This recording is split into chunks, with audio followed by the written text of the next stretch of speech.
Trump conviction. Are we going to see Trump go to jail? Are we actually going to see this Trump go to jail? Are they going to try and make Trump go to jail? He's going to Dumbledore it. He's going to just be like, right? I have no intention of going to Rikers. And then Fox flies down and Trump disappears in a thing of fire or whatever. I don't know. I've seen lots of movies. There's lots to get to. Let's get to it first. And we are going to talk about Trump at the end of the show. Also, there's a bunch of ridiculous people who've got on board with the periods thing. Like yesterday was some kind of period day, or the 2 days ago was some kind of period day. So our entire government lost their minds and wore bracelets for some reason for useless for a solution to a problem that did not exist. And they virtue signaled like crazy, and then they were shit shocked. They were absolutely floored that everybody pointed at them and laughed. And they wanted to claim victimhood, but they did this to themselves. It was stupid. It was a dumb idea to begin with. Okay, let's not get distracted. First, I want to talk about the Oreo of manipulation, right? Sandwiched between on one side, pro-Palestinians, on the other side, pro-Israelis, are the politicians, right? And the politicians are using the pro-Palestinian protests because the police just turn a blind eye, and the victimhood claims of the Israelis to call everybody either anti-Semitic or anti-Islamophobic, and to try and say we're on everybody's side and we're on nobody's side. And at the same time, Canada strongly condemns this, but won't do anything at all about it, right? And at the same time, we'll import wholesale the whole region into Canada while saying what? We don't support whatever this is. So I feel like we're being manipulated a lot, right? And Canada Proud says, as the RCMP stand there and do nothing, Palestinian protesters declare they run the city as they block the road to UBC Hospital. So this is happening not just in British Columbia, but it's happening everywhere in Canada. And so that's bad, right? It seems bad. Here is just some of this video.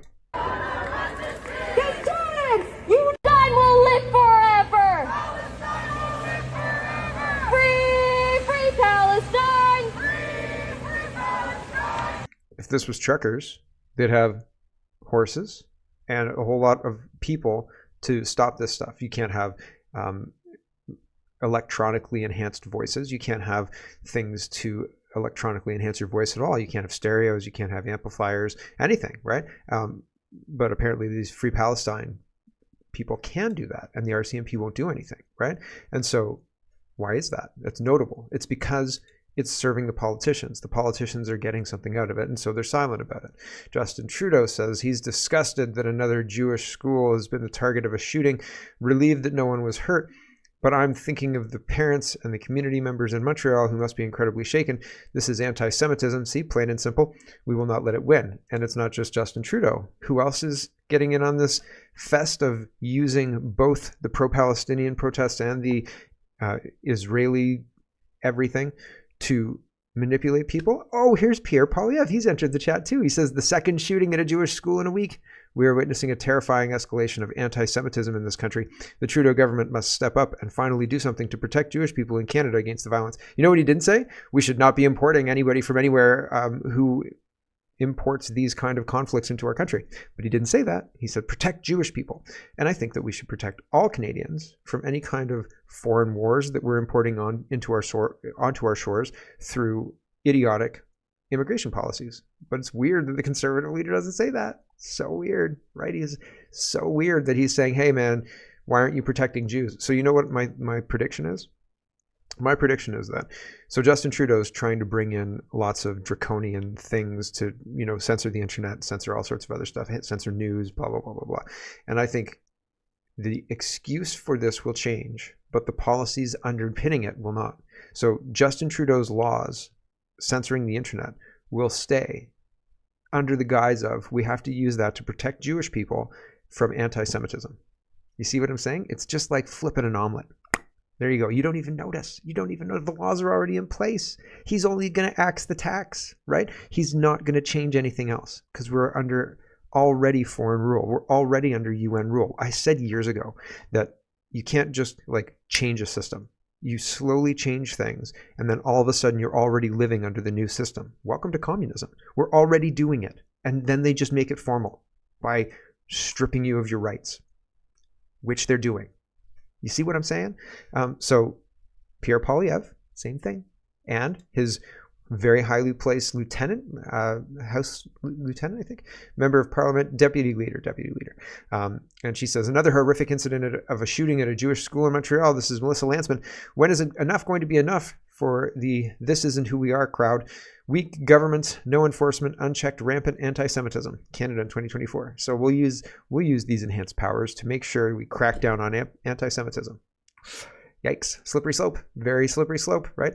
Jonathan Kay says the Vancouver Comics Arts Festival banned a Jewish artist because she'd served in the Israeli military 16 years ago. The only book she was planning to sell at the event was a graphic novel about the Holocaust. All of this is a full-scale propaganda piece, okay?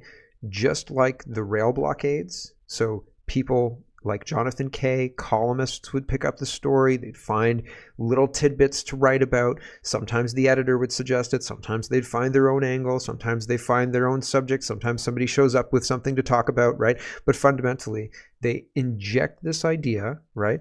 And then both sides are represented in pop culture. This is the Israeli side, but it's just for an example, right? I'm not trying to say one thing or another about it, other than they use this to manipulate you. I've seen Palestinian dead children.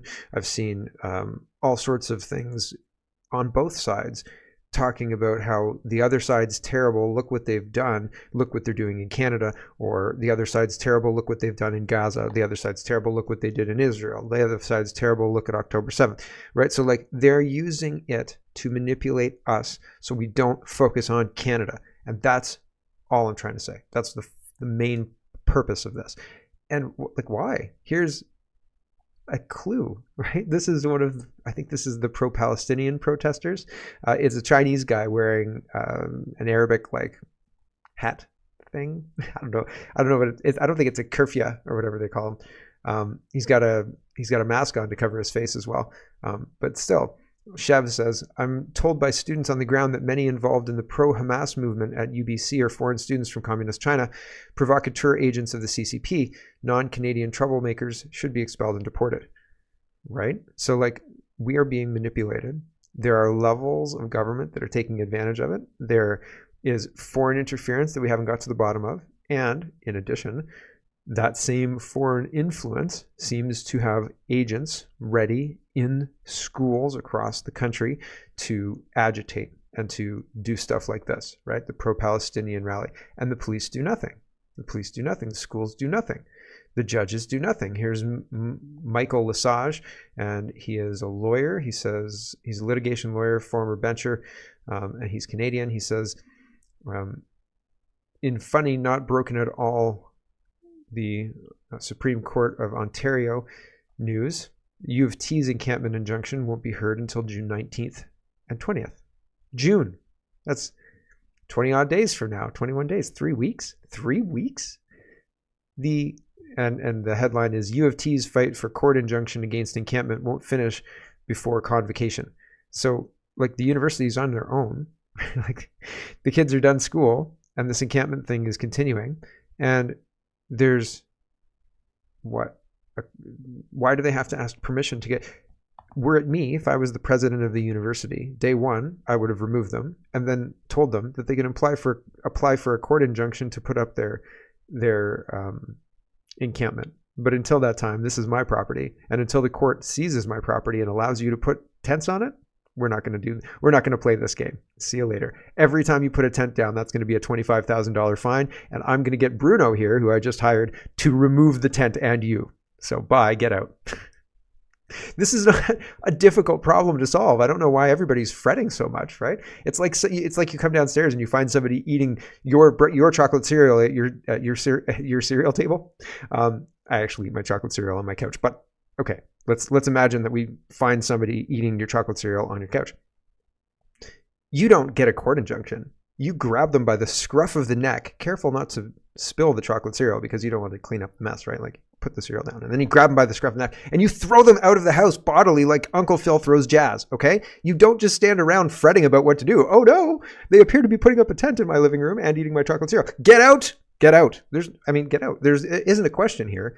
It is just how effectively you don't spill that milk, right? Like that's the only question here. How much of a mess am I going to have to clean up after I throw this bum out? Like My goodness me. Libs of TikTok says, holy smokes, who's this guy? This is the Iranian Supreme Commander, Khamenei. And he says, dear university students in the United States of America, you're standing on the right side of history. Now, like, everybody's being manipulated. He's manipulating people too. Good job, American university students, for disrupting that. What is it? The big Satan, they call it, the big Satan, right? Like the whole thing, so cringe. And I mean, the kids who are currently in post-secondary, the kids who are taking part in all of this, they're victims. They're victims being fed information that is incorrect in order to get them to respond to stimulus in a specific way. And while everybody is laser focused on foreign countries and wars that we're funding for no good reason, Maxime Bernier is talking about Canada, and he says the Liberals let in millions of fake refugees, temporary workers, and foreign students who stayed illegally in Canada after their asylum demands were rejected or their visas expired. Now they're planning on granting permanent residency, which will encourage more millions to come to Canada by whatever means. This is a planned foreign invasion by the Liberals, supported by the NDP and Poilievre's fake Conservatives. Now, while I think that Mr. Poilievre will continue exactly the same policies as Justin Trudeau, and he doesn't talk about reducing the number of people coming to the country nearly enough. He has mentioned a few times that he will tie the number of immigrants to the number of houses we can build. So I'm thinking that he's going to raise the number of houses we can build to a high level to justify a high level of continued immigration. But I can't imagine him continuing to keep bringing in the 1.2 million we brought in this year, or we're on track to bring in this year. You see what I'm saying? So like, there are going to be people who are skeptical of Maxime Bernier's statement here, but like, I think he's accurate. I'm just saying it takes a little bit more explaining to understand how the Conservatives are fake, because he's saying a lot of the right things, Poilievre is, and he's convincing a lot of the people that he's not a snake, but I think he's a snake, right? Like, do you see what I'm saying? So it bears more explaining, because you don't want to just sound like you're smearing somebody. Anyway, regardless, I think he's correct. I'm just details. John Fraser is punishing Oakville. He says, in order to receive funding, our partners need to implement the measures they agreed to.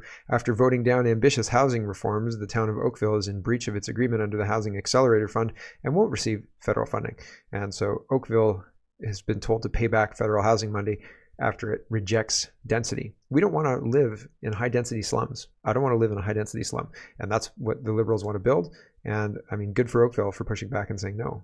If you have the ability to take a single family home that's worth $1 million or $750,000, okay, you buy it. That's $750 is the average price of a home in Canada now. $750,000.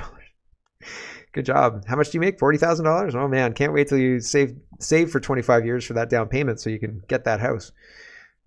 Regardless, if you took that house, bought it, tore it down, and put up a fourplex, now you have 4 houses. Each of them are worth $750,000. You see what I'm saying? Like, and then you could sell it off, or you could rent it all out. And the idea is, most people don't have the capital, the money in the bank to do that, right? Most people don't have access to a couple of $1 million to tear down a house and then rebuild the house and then recoup that money over the ownership period of that house, right? To make that money back, right?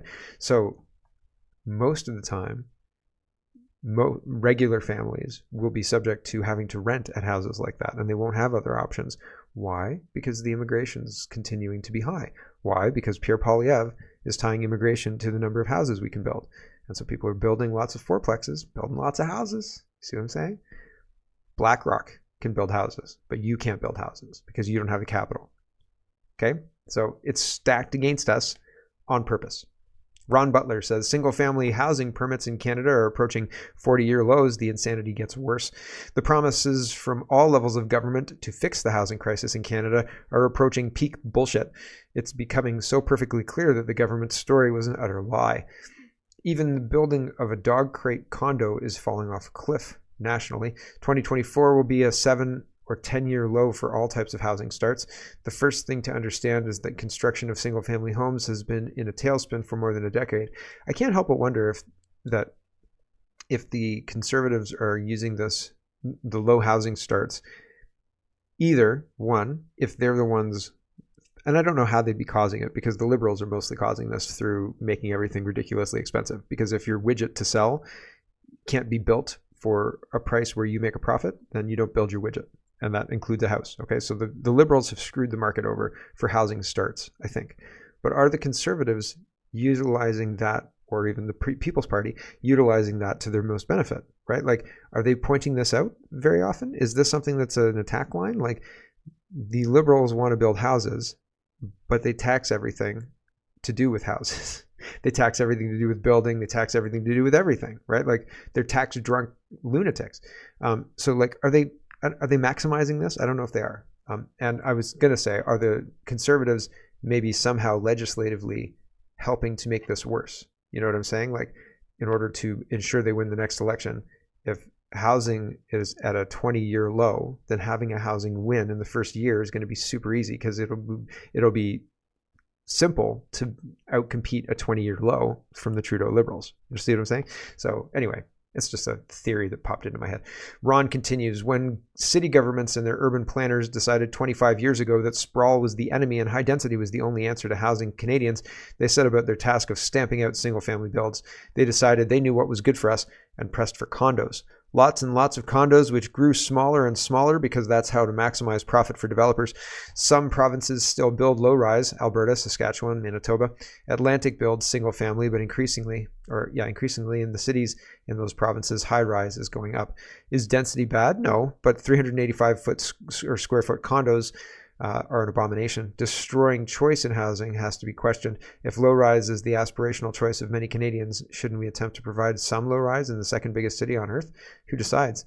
Because of 40-year record lows in SFD permits, sure as heck means somebody decided we can't have them.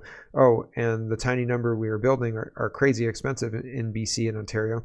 Let's all start asking, why have cities and provinces decided single-family homes must end? So, yeah. So SFD means single family detached. So pretty crazy stuff. Here's Trudeau for a minute. For a second, I thought this was transcribed by an AI or something like this. I think this is actually a person talking. But John shares this clip. Some very problematic and intellectually inconsistent ideas are shaping housing policy in Canada. Fundamentally, they want people owning nothing and renting and not being able to do anything else. They don't want any kind of savings. They don't want you to be able to afford gas. Food is iffy. I think they want to just provide you food. Here's your cricket flour. You can make your cookies or whatever you want, but that's all the cricket flour you get. Anyway, here's this exchange. It's beginning. Housing is a zero-sum game. So existing homeowners want prices to stay high or even go up. Those trying to get into the market want it to come down. So do those who've broken into the housing market in Canada need to accept some sacrifices when it comes to the value of their home? No, I think housing prices and houses will always be valuable in this country. I think anyone who hopes for the housing prices to remain on the kind of trajectory they've been on over the past decade or two should maybe think about what kind of society and world they want to live in, where only people who either inherited wealth or had very, very good timing and started launching a startup or whatever are able to actually get into a more expensive market. But housing needs to retain its value. It's a huge part of people's potential for retirement and future and nest egg. I mean, the difference between someone who's rented all their lives versus someone who is a homeowner in terms of the money they have for retirement is massive. And that's not necessarily always fair. So yes, we need to keep housing stable and valuable, but we have to make sure more people can get into it to build that kind of stability within our communities. None of the policies that he's brought forward will lead to that. Nothing that he's done will allow for people who are, even people who have good incomes. If you're making like $150,000 a year, I know people who are making damn good money and they can't buy a house. So that's weird, right? Like, It's weird. Christia Freeland says, despite many attempts from the Conservatives to delay important support for Canadians, Bill C-59 has passed the House of Commons. This delivers key parts of our plan to build more homes, make life cost less, and create more jobs and economic growth for every generation. And here, I think, is the Bill C-59 summary at our parliament, openparliament.ca. And the housing stuff is talking more about building rentals, in my opinion, than it has to do with anything else. So that's weird as well, because it just doesn't seem. Here's the first thing. It says extend 100% GST rebate in respect of new purpose-built rental housing to certain corporate housing corporations or certain cooperative housing corporations. And then the other one is Part 5 enacts the Department of Housing, Infrastructure and Communities Act, which establishes the Department of Housing, Infrastructure and Communities, confers on the Minister of Infrastructure and Communities various responsibilities relating to public infrastructure, and confers on the Minister of Housing various responsibilities relating to housing and the reduction and prevention of homelessness. The division also makes consequential amendments to other acts and repeals the Canadian Strategic Infrastructure Fund Act. So they're using the law to bring in the changes that they want.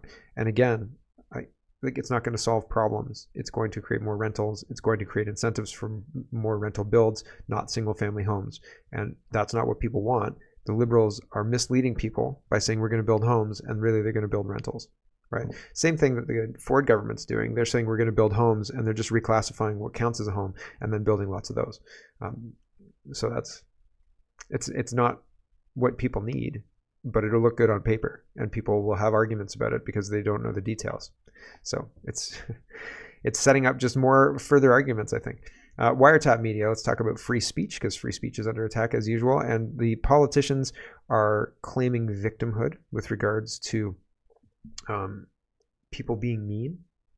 And I keep talking about how if you're in a position of power and you took away a business's ability to function, like you said, there's a lockdown, or you gave downtown businesses a $100,000 tax subsidy and nobody else got that tax subsidy. Like, you made choices that had real consequences for people. They may have lost their home. They may have lost a loved one, safe and effective. They may have, there are things that are more important than your political career, and people may have lost those things. And so they're mad about it, right? Like, they're upset because they think you were the person who I listened to, and you said it was safe and effective, and now this is the negative thing that's happened to me, and that's your fault. So people are mad, and politicians are responding to people's anger, and I think it's justified. I think the anger is justified, by blocking them. And that's pretty crazy, right? Like, that's a pretty crazy thing to have happen. So Wiretap Media says, despite years of perpetual lying, nepotism, and extorting Canadian taxpayers, the CBC Power and Politics panel believes online influencers seeking likes and shares are responsible for the 800% increase in threats to Canadian politicians. I think that they've reclassified what constitutes a threat to Canadian politicians as well, just so we're clear about that, to make sure that the numbers go up. Anyway, regardless of that, a new report released in the Senate by the Senate Sergeant at Arms says that harassment of Canadian MPs has spiked by almost 800%, and that the Powers and Politics panel believes online influencers are sticking their fan bases on politicians by exploiting divisive rhetoric on social media. One example used by the panel was Canadian Communist MP Pam Demoff, who is not seeking re-election because of the constant threats to her safety. However, reasonable and accountable people would say Demoff is responsible for her own demise. The Nova Scotia mass shooting was one of the most devastating events in Canadian history, and Demoff spent years lying through her teeth to her constituents about her government's interference campaign to push their totalitarian communist-style gun legislation. Demoff even had the stones to double down on her fabricated reality in committee after a phone call recording of RCMP Commissioner Brenda Lucki was leaked to the public that clearly indicated Trudeau's criminal organization was operating in the background to move along Bill C-21.